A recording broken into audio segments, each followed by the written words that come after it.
ഓം March 6 സഹോദരൻ അയ്യപ്പൻ്റെ ചരമദിനം. എല്ലാവർക്കും എൻ്റെ നമസ്കാരം.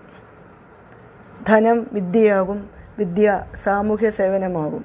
നിർധനനായ ഒരു വിദ്യാർത്ഥിക്ക് പഠനം തുടരാൻ പണം നൽകണമെന്നാവശ്യപ്പെട്ട് ശിഷ്യനായ കുമാരനാശാന് ഒരു കത്ത് നൽകിക്കൊണ്ട് ഗുരുദേവൻ പറഞ്ഞതാണ് ഈ വാക്കുകൾ. കേരളം കണ്ട ഏറ്റവും വലിയ സാമൂഹ്യ പരിഷ്കർത്താവായി മാറിയ സഹോദരൻ അയ്യപ്പനായിരുന്നു ഗുരുദേവൻ ധനം നൽകി അനുഗ്രഹിച്ച ആ വിദ്യാർത്ഥി.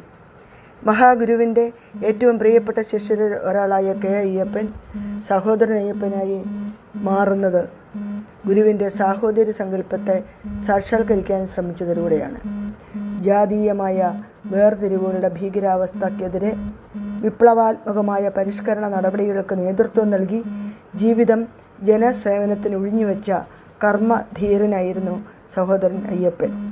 വിശ്വപ്രസിദ്ധമായ മതം ഏതായാലും മനുഷ്യൻ നന്നായാൽ മതി എന്ന ഗുരു സന്ദേശം അയ്യപ്പനുമായുള്ള സംഭാഷണ മധ്യേയാണ് ഗുരു നൽകിയത്.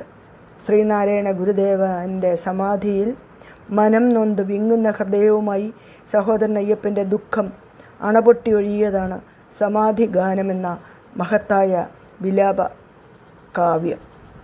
ഗുരുദേവൻ്റെ ദേഹവിയോഗത്തെ യശോനിർവാണം അടയൽ എന്നായിരുന്നു കവി നമ്മെ ഉദ്ബോധിപ്പിക്കുന്നത്.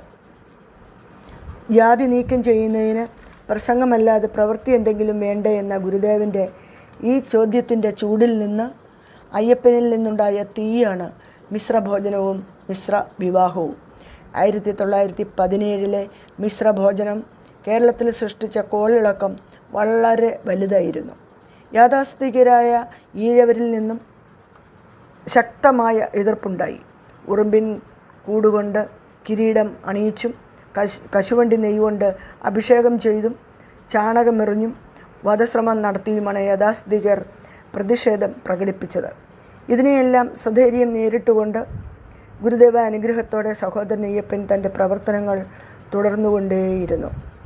പ്രസംഗങ്ങളിലൂടെയും ലഘുലേഖനങ്ങളിലൂടെയും കവിതകളിലൂടെയും പത്രപ്രവർത്തനങ്ങളിലൂടെയും ജാതി വിരുദ്ധത, മിശ്രഭോജനം, മിശ്രവിവാഹം തുടങ്ങിയ സാമൂഹ്യ പരിഷ്കരണ ശ്രമങ്ങൾ തുടർന്നുകൊണ്ടേയിരുന്നു. സഹോദരൻ അയ്യപ്പൻ കേരളത്തിന് നൽകിയ മഹത്തായ സംഭാവനകളിൽ ഒന്നാണ് 1917 സഹോദര പ്രസ്ഥാനവും അതിൻ്റെ ശബ്ദമായി സഹോദരൻ മാസികയും പിറന്നത്. മനുഷ്യരെല്ലാം ജന്മനാ സമന്മാരാണെന്ന സമുദായ ഗാനം രചിച്ച് അവശനില്ല, ഗതിയില്ല, പതിതനില്ല, അരുമി ധരയിലെന്ന പുതിയ രീതി രചന ചെയ്യുക സഹചരി എന്ന് പാടി. ഈ പാട്ട് അനേകം ആളുകളിൽ ആവേശം പകർന്നു എന്ന് മാത്രമല്ല, അവരെ കർമ്മരംഗത്തേക്ക് നയിക്കുകയും ചെയ്തു.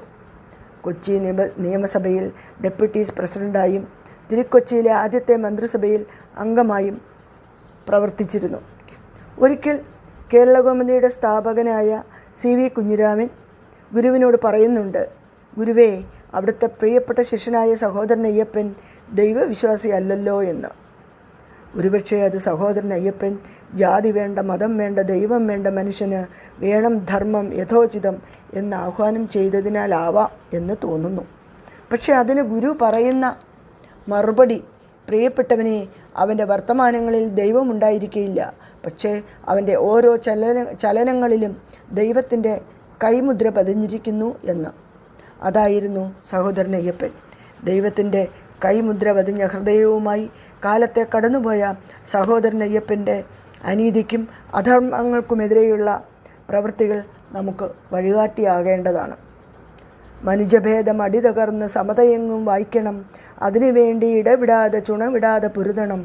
മനുജരേക ജാതി എന്നു ഗുരു വിരച്ച ശാസനം മനുജരാകെ അനുസരിച്ച് ധരണി ധന്യമാക്കണം എന്ന അദ്ദേഹത്തിൻ്റെ സ്വപ്നം പാഴാക്കരുത് എന്ന് പറഞ്ഞുകൊണ്ട് സഹോദരൻ അയ്യപ്പൻ്റെ 58ാം ചരമദിനത്തിൽ ഹൃദയം കൊണ്ട് ആദരാജ്ഞികൾ അർപ്പിച്ചുകൊണ്ട് നിർത്തട്ടെ.